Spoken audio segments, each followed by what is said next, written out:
Welcome, guys. This week's episode of Heavy Metal Tones. It's just me this week after a couple of weeks of heavy-duty war-themed chats with Benji. I hope you really enjoyed it. I got a lot of positive feedback from it. It was a really fun thing to do that was slightly different and educational in that respect. This week's episode is... as you can see by the title, is Where Did the Blues Go? It's quite self-explanatory in that respect. Sorry, just put my tea down. I want to talk about... this conversation came up recently at a gig. My friend John and myself were at, and Mark and other friends were at a Stephen Hackett gig in Sydney a few weeks ago. If you don't know who Stephen Hackett is, he was the second guitarist and the most famous guitarist of the band Genesis up until Trick of the Tail, and after that he left. But he was there for the major albums, Foxtrot and Selling England by the Pound, and of course the amazing Lamb Lies Down on Broadway. And someone mentioned how we were in the auditorium and the sound was so heavy. It was John had a mate who said the bass was so heavy that it made him had to go to the toilet. So it hit the brown note, as we laughed about. It was really, it's the Enmore Theatre in Sydney. Everyone's been there. The sound system there is amazing, but Steve's touring band is just phenomenal, and it's really heavy, but it's very blues driven. All progressive music has some sort of folk or blues driven links, and I was thinking, with all the heavy music that we listen to, and you come to this podcast for that reason, it was always based around the blues scale. It was major, minor, and pentatonics. It was bands like Deep Purple and Led Zeppelin, Thin Lizzy, Uriah Heep, Nazareth, Badfinger. I've got a few here. I've written down The Who, AC/DC.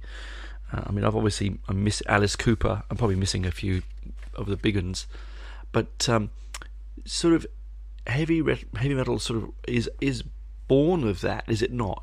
You think about and you think back to what the birth of all sort of modern music. It just sort of goes blues, jazz, blues, rock and roll, and then everything on top after that. Everything is just a form of rock and roll moving forward. But the great bands, like I was listening to Child in Time by Purple the other day, and it's like I didn't realise how heavy that sound was. Very Cream-esque. So it's very early Cream sound, and the band Cream. If you don't know, guys, Eric Clapton, his first major band, the first great big super group. But it's sort of. So you had these blues bands, the white blue. The blues guys, they were heavy. The black blues guys were, from the deep south and from Louisiana and all that. They're all very heavy sounding because it was all guitar driven. And so you had to make as much of the sound as you could on that guitar. And then, of course, the Brits, as we do, or as they do, I go both Pauls, don't I? As we do, they're like magpies, they squirrel things away from everywhere else, and then they add bits to it and make it themselves, make it their own. And we had the blues explosion, of the '60s with Cream and John Mayall's Blues Breakers, and Jeff Beck, and I could go on. There's a lot of them, and they created this sort of really sumptuous, heavy, beautiful and addictive sound. There's something about blues that's very addictive because of the simplicity of it. And you can be complicated. You can get complicated blues, of course you can. But the simplicity of 12-bar blues. Oh, forgot to mention Status Quo. Now, please don't snigger. Those, I know it's all another song to jump, another song to jump. But that there alone is exactly why blues works. Okay, why does pop music proliferate the world we live in? Why does R&B proliferate the airwaves? Why does dance music so easy to reproduce? Why? Because it's simple and easy. Well, not all pop, sorry, again, not all pop music is simple, but you know what I mean. It's a simple form of music. It's not complicated. It's not you don't need a science degree to be able to play it. You know, I learned to play the guitar, I learned to play the blues, and I used to play. I'm a big Albert King fan, right? Big Albert King, and all these solos are on one string. And to me, that's just like gold, you know, because it freed me up. You know, I was trying to, when I first started playing guitar, I came in at that end of sort of the new wave of British heavy metal. It's sort of like 84, 85, into that area. And it was all in your Metallicas and your Slayers and your Megadeths and your and God rest his soul, Eddie Van Halen, and it was all sort of, you know, a million notes a minute, soulless when I think about it, just almost almost computer-esque. I mean, that's why I sort of can't really do Dragon Force and bands like that to some extent. I loved them at first because they were really fun and interesting, but then it all became quite cold and unhuman in a respect. Anyway, so here's your blues, right? So your blues is driven by your early heavy metal. So your early bands that were coming through, sort of in the late 70s and early 80s, on from the explosion of Deep Purple and Led Zeppelin and Black Sabbath. Sorry, I didn't even mention them. My God, Black Sabbath, Judas Priest. All very blues driven. I mean, you don't get a heavier band, in my opinion, really, than Black Sabbath at their peak. And they were, Tony Iommi is and always will be a blues guitarist. So that's why they don't. I think it was why Ozzy and Tony never liked being, bookended into the thing, heavy metal, when they didn't think they were, Anyway, so you've got this sort of, these simplistic guitar structures, drum and bass structures, built around 12 bars, chorus, verse, chorus, and so on. And bands like, Maiden and Saxon and Angel Witch and, I could name all of the new album bands, but, all those bands, Praying Mantis, Venom, I know, not sort of, but yes, all those sort of bands that were coming through were wholly the bookend, or coming from the tail end of bands like Maiden. It's all prog stuff, so it's like Yes and Jethro Tull and stuff, who were also massively driven by the blues. And then you get other bands that are more like your Diamond Head, who were really and early Priest, that were very Led Zeppelin driven. And you again, I've had people say to me, Deep Purple aren't very heavy. I will fight my corner and say that if you have never seen them live, the full, the proper lineup. I didn't see John Lord, sadly. Side note, had a chance to see John Lord at a little club around the corner from me, and I didn't go, and he died. Yeah, I know, it's crazy, isn't it? But yeah, that's life. I've seen him a handful of times now, and every time it just is a wall of sound, just brutal. And I saw them on a double bill with Status Quo, and it was just glorious, absolutely glorious. We went with my friend's dad, who I think he was like in his late 70s then. It was just brilliant. Like, he's a big, Pat, Dave's dad, is probably the hardest rocking man I've ever met, and he's in his 80s, and I hope that when I'm that age, I'm just like him.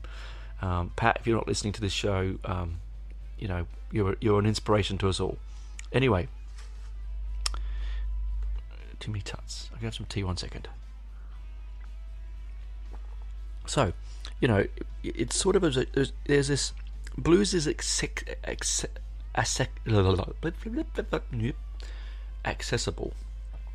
Is accessible, and it's also very infectious. Once it gets under your skin, it's there forever. Ever man, like, it's forever there, ever man. I came to blues. Actually, I came to blues via the Who, interestingly enough, and through Gary Moore. I think Gary Moore. It was always on the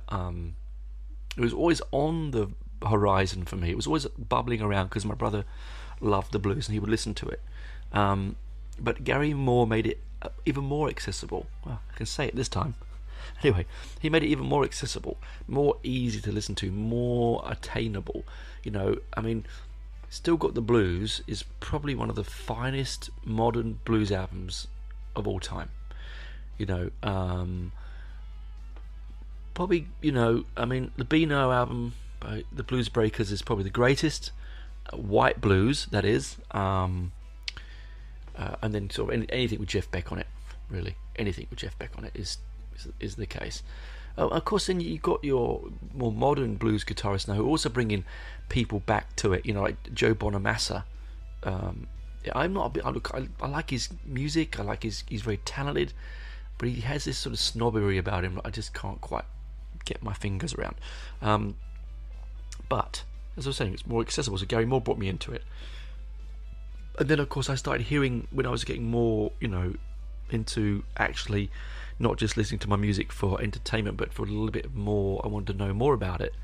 I could hear the blues structures in everything, in all my prog, in my heavy rock, in my heavy metal, and this is where I was saying, where has the blues gone?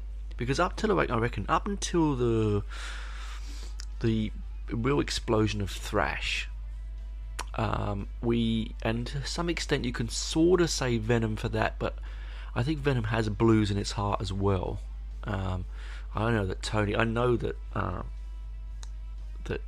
Mantis definitely does. The way he plays his guitar, the way he structures his solos. But if you look at the stuff coming later on, when everyone wanted to become more brutal and more aggressive.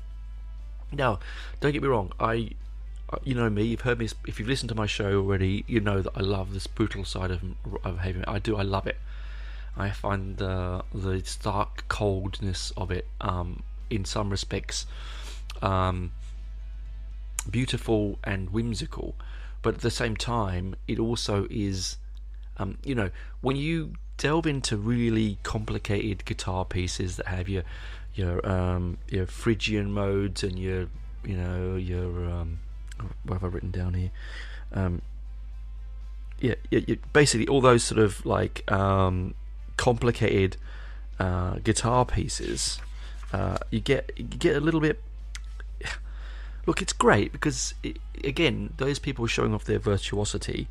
Phrygian, Mixolydian. I put Mixolydian Madness, which is a good name for a band, wouldn't it? But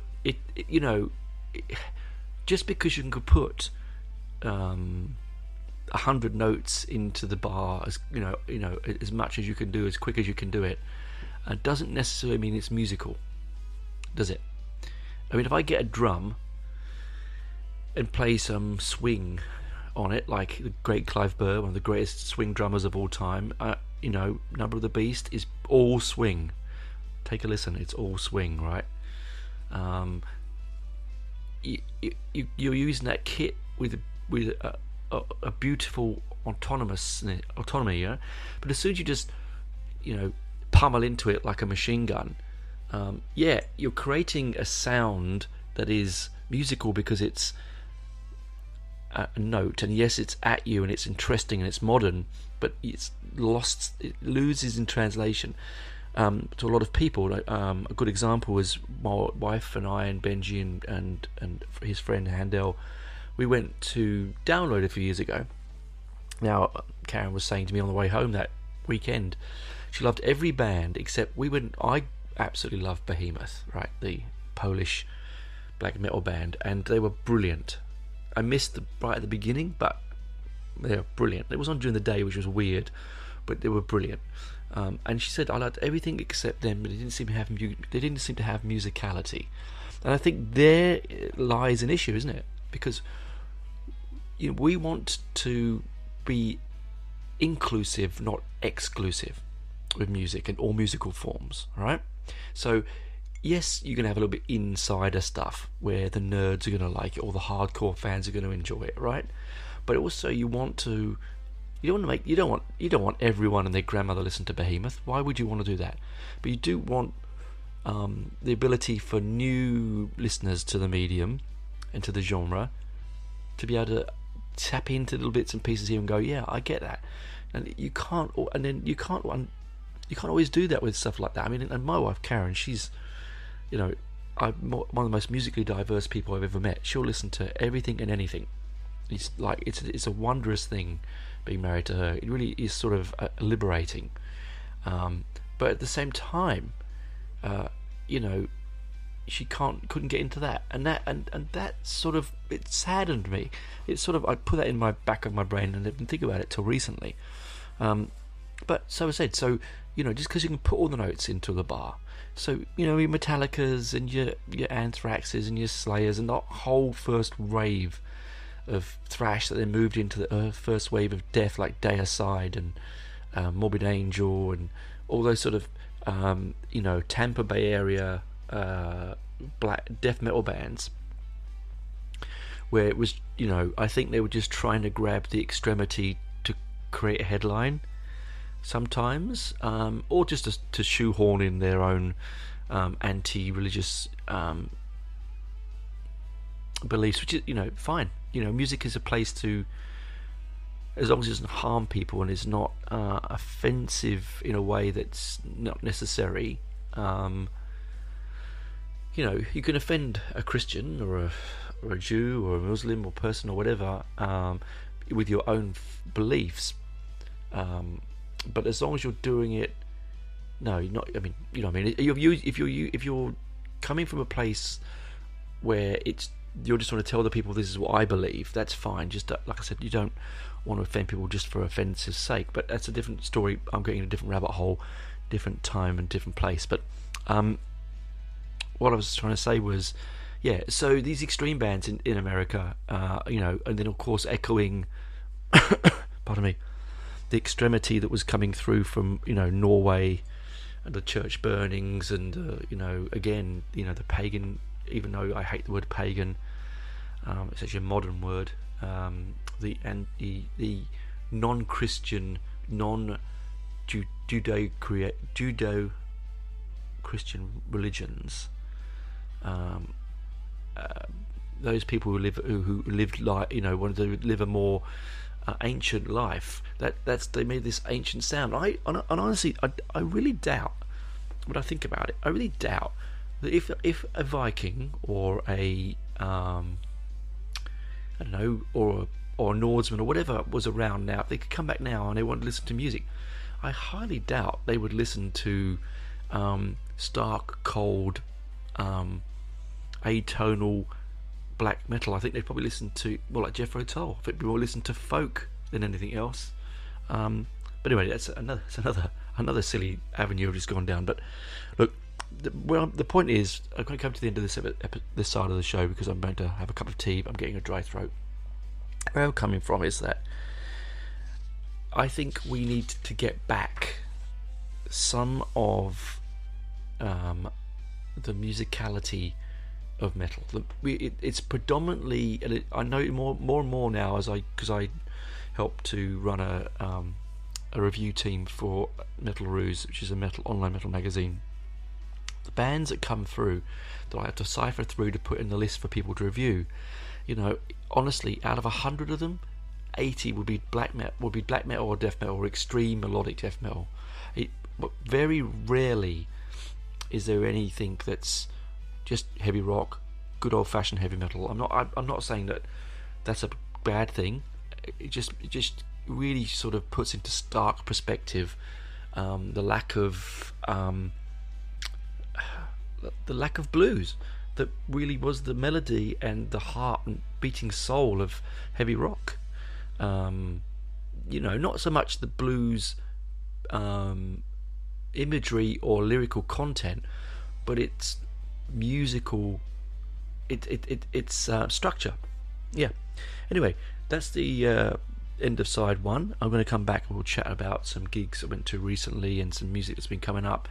I hope you've enjoyed that. I really enjoyed that. It's something I want to be talking about for ages. I just think we've, it just needs to come back a bit more. I think we just need to go back to basics in such a way that, the guitarists that are learning to play and coming into the world now, we've got to listen to, need a little bit more musicality in their soul.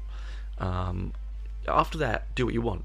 Once you know how to do that, if you want to just play one note 50 million times over a screaming banshee while the thunder and lightning rages in the background, and that's not a joke, guys. I listened to an album that I had to try and review that was that. I couldn't do it. It literally was that. It was thunder and lightning, someone screaming, and one note being played on a down-tuned guitar. No bass, no drums. It was the most awful thing I have ever heard in my life. And I've heard some terrible things, let's be honest, right? Come on, I've had to sit in the room with my brother listening to the Bay City Rollers, so I know what hell is. Right, now, I'll see you on the other side, guys. Bye. Ryan Reynolds here from Mint Mobile with a message for everyone paying big wireless way too much. Please, for the love of everything good in this world, stop. With Mint, you can get premium wireless for just $15 a month. Of course, if you enjoy overpaying, no judgments, but that's weird. Okay, one judgment. Anyway, give it a try at mintmobile.com/switch. Upfront payment of $45 for 3 months required. New subscribers only. Renew for 12 months to lock in savings. Additional taxes, fees, and restrictions apply. See mintmobile.com.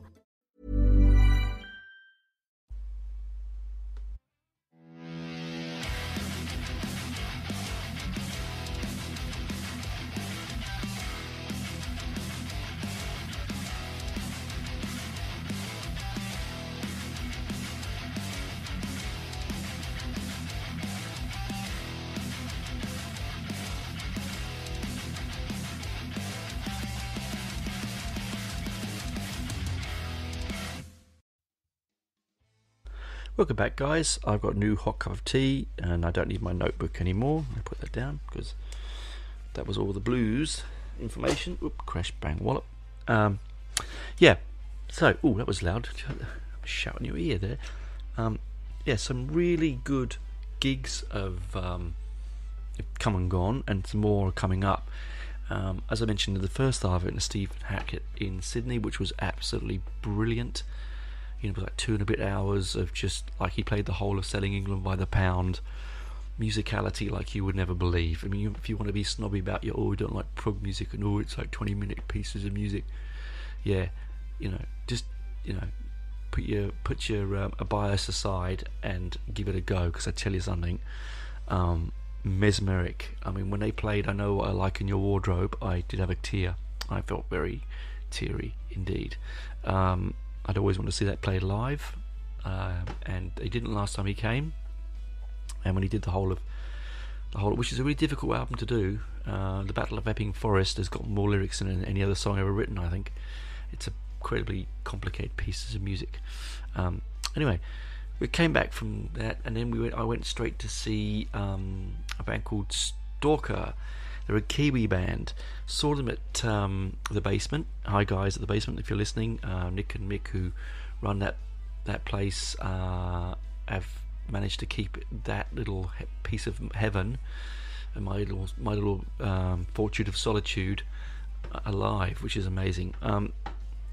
And sadly, it was meant to be a few months ago, and it was meant to be pre-COVID. And COVID has come and knocked it around a bit, and so Stalker had to come and do move the dates, and so they played on a Sunday night, a cold Sunday night here in Canberra in winter. And me and Benji, we sort of wend our way to the venue, had a fantastic meal. They do brilliant. Every burger they do a music related one, and they do a vegetarian or vegan one, and I'm vegetarian. Just be warned, I did have fear of the duck once, and it was so realistic I couldn't finish. I actually gave it to Benji to finish because I couldn't eat it. I'm not a big fan of meat substitutes that taste or feel like meat, to be fair. Anyway, had a good drink, and then there was 3 bands on, 2 local bands, but Stalker came on, and there was probably, I don't know, 10 people in the audience that night, including me and Benji, and the other band, and I think including the other band members, to be honest, of the other bands. Bought some fantastic merch, although it's so Spinal Tap, guys, so Spinal Tap. So we turn up, expecting to pay everything with your credit card, your FPOS card. In America, your plastic fantastic card, right? FPOS is the Australian version of it, like a debit card, and they didn't have one because their van had broken down somewhere near Goulburn, which is like about an hour and a bit outside of Canberra, maybe a bit longer, and and they brought all the gear but forgot to bring the FPOS machine, left it on the van, and it turns out later on that they were going to not play the gig. They were thinking, well, it's Sunday, we've broken down, who cares? I'm glad they didn't do that. Anyway, so me and Benji had to wing out of the venue down to the main shopping mall, find an ATM, get some money, wing it back. And there's me, Benji, going, they better not run out of certain sizes and things. And I said, no, there'll be loads of it. We got back, and they'd run out of patches, and I felt sorry for Benji because he wanted a patch. But the guys are amazing. So much fun. If you want a live act to have, let's be true, right? The raison d'etre, as I said in a recent review, the raison d'etre of music is to elicit a response, an emotional response. And I had an emotional response. I was just energetic. I was fueled with energy. I'd had a cold the week before, 2 weeks before that, before I went to see Steve Hackett, and I was really worried I was going to, it was like COVID, and it wasn't, and just a real runny nose, and it just filled me with energy. Because it was my last night of my holiday, and it was really, really good. The lead guitarist. Now, here's a thing for wearing. You got to picture this. They're like 80s, early 80s Venom, right? So he's wearing spandex and not much else. And I was very close to him. Now, if you're listening to this, fella, there's some things I can't unsee. All right, but brilliant fun. They had a smoke machine. They were drinking vodka from the bottle on the stage. They were running around like madmen, playing this infectious, fun, and exciting new wave of British heavy metal, sort of crossed with thrash, early Venomous kind of sound, speed metal. They vocals, that sort of I had to move away from the mic there because it would have deafened you, because I've got such good vocals, man. High pitched vocals like early Halford. The bass player, big towering Kiwi. So his bass, he played what I thought was a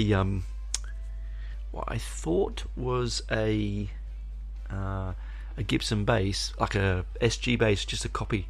He said he picked it up for $400, and he's beating the shit out of it. And I looked at it; it's just and up close you could see he's really toured that, But I had so much; it was so good, and it was such a shame, a real shame that they weren't here with a bigger audience. I know they're a niche. It's a small city, Canberra. It's like a country town almost. They're a Kiwi band that not many people heard of. But they were so great. We drank vodka with them afterwards and talked about music and touring and movies and all sorts of strange stuff. It was brilliant. But conversely, the following weekend, we went to Canberra. The Basement held its first Canberra Metal Festival. It's not the first metal festival in Canberra. Metal for the Brain was the first, but this is the first metal fest at the Basement. I couldn't go on Friday night due to work commitments and family commitments. it's a shame because one of the bands on originally Witch Skull were going to play on the main band on Saturday. They're not playing. They didn't play, so they're playing in a few weeks' time at Rose Cottage in the Hard Out Festival, which is going to be amazing outdoor festival in winter in Canberra. But well, the big fire pits, it should be okay. But so we went the Saturday, but the Friday night had Carnal Viscera on. Now, Carnal Viscera sounds disgusting, and it is a disgusting name, but they're a great band, and they've great artwork, and they're just brilliant. But we turned up on the Saturday night after work. I worked on Saturday, so I couldn't get to the early gigs, but I think there was 2 bands I missed. Got there, got food, and there was one little merch table, right? And I thought, well, okay, this is a Carnal Viscera shirt there, I'll go and buy one. And after I faffed around with PayPal because they didn't have FPOS, I thought, here we go again, stalk all over again. I bought a couple of shirts and a couple of cassettes. And I'm having my burger, and Benji's moaning about, God, they haven't got FPOS. I walked round to the toilet, and I had a merch-gasm, people. I almost creamed my pants. There was the best merch table I have ever seen, and the prices were so bloody good, like $20-30 a shirt. Oh Christ. And I had to be stopped from, I think Benji probably had to hold me back physically from buying every one of them. In the end I bought 7 shirts, 2 cassettes, a couple of patches, 7 shirts. And some of the bands on the line, they're all local Sydney, Melbourne and Canberra bands. There was like The Plague and Disentombed and Wretch and so many that you just couldn't keep up with.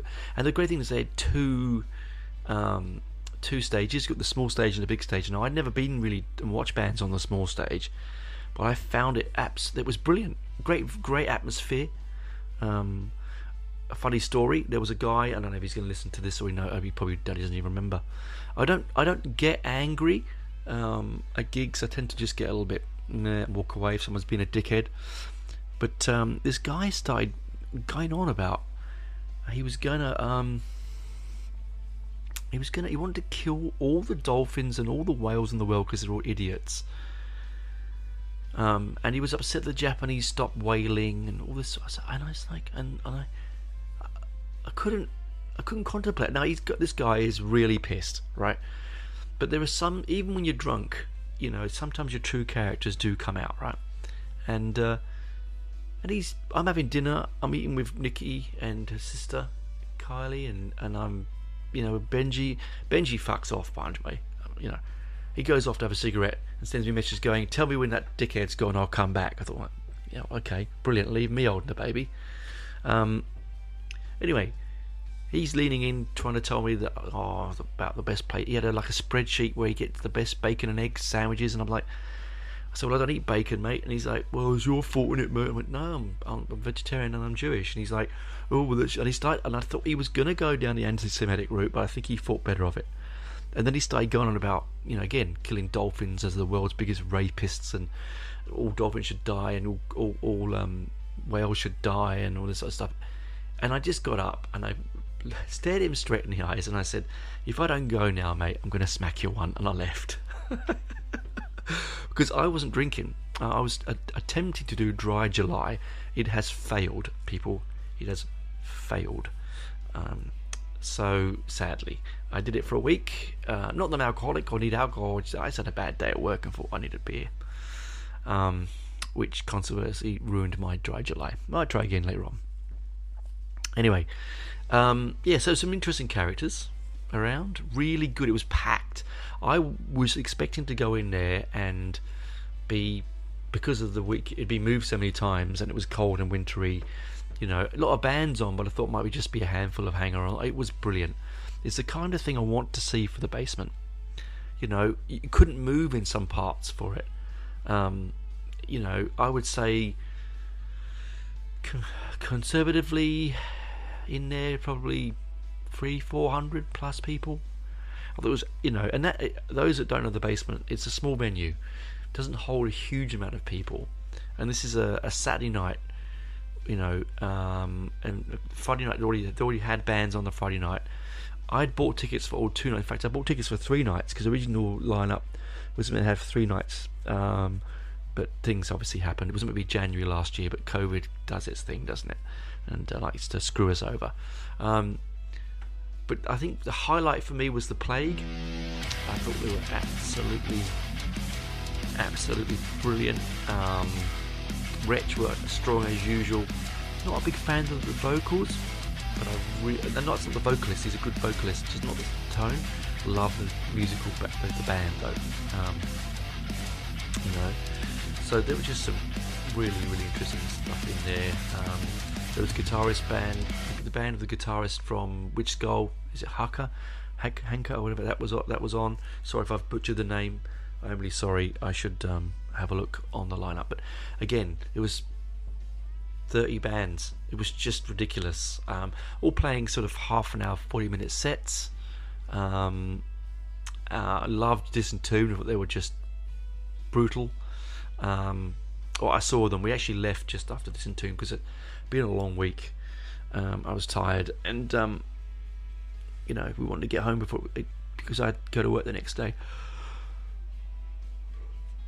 No, I didn't. I didn't have to go to work the next day, so I'm yawning. Terrible. Benji had to go to work the next day, so yeah, let's just go. And I had so much merch I couldn't carry it. I'll put a link in the picture. If you've been to my Facebook page, you'll have seen how many shirts I got. I got a lot. Anyway, so that's the 2 gigs that went. So out of the 3 gigs, all of them was just fantastic. And of course, a gig isn't a good gig unless you've got a good companion to go with. I reckon sometimes go on your own is all right, but having someone there to enjoy the moment with you is extra special. And that's why I love gigging with Karen and with Benji and with John and with all my friends. Coming up, I've got next week the Les Zeppelin. It's the American all-female Les Zeppelin tribute band. Saw them about 3 years ago at the Basement, and they were unbelievably brilliant. Again, $57 a ticket, you can't go wrong. And I think after that, they've got Hard Out, which is the festival at the Rose Cottage, which is down the road from me, which is brilliant. I mean, it's a 10-minute drive. The basement to my house is an hour, so it's pretty good. An hour on public transport, I should say, like 25 minutes in a car. And that's going to have like Street Trash and a few other bands, and headlined by Witch Skull, and they're going to play some of the new album. I'm really keen on that. Taking my daughter's boyfriends, my nephew Benji's coming along. It's just going to be great. Big fire pits, obviously lots of barbecue. Not for me. I'm sure there'll be a vegetarian option somewhere, but some nice dark ale, some really world-class doom metal, and good company. It's going to be fantastic. Again, $37 a ticket, guys. If you're in the Canberra area or just outside, get yourself one. The 30th of July. Sorry. It just promised to be a good night. Anyway, that's me come to the end. I hope you enjoyed the show. Just a reprisal, to say that do look out. Don't ever dismiss early heavy rock if you're new into heavy metal because you don't think it's heavy enough. Because trust me, anything that Deep Purple can do can out heavy anything people do now. Anything that Black Sabbath have done and will do, if they ever do anything else, will out heavy anything that's ever been done. It's just the case. The roots of blues are heavy indeed. That's me for the week. I hope you enjoyed it. I've really enjoyed chatting back again. I really loved having Benji on for the last couple of weeks. It's given me some flexibility to think about what I'm going to write and what I'm going to do. Give me a little bit of time off, which has been nice as well. I look forward to talking to you soon. And again, thanks for listening. My numbers are just going through the roof all over the place. America's big now. UK's big, which is great. Australia's always been big for me. I was number 8 in the charts in Tanzania, would you believe? And I still think that makes me smile. Let's see if we can get number 8 in Australia. That'd be great, wouldn't it? And in the UK, that'd be brilliant. If I did that, then dream come true. But hey, little old me is little old me. Keep rocking, keep enjoying the music. Hope you have a safe time. Keep away from COVID. Keep warm in winters, keep cool in summer, and keep rocking, guys. Chat to you soon. Bye now.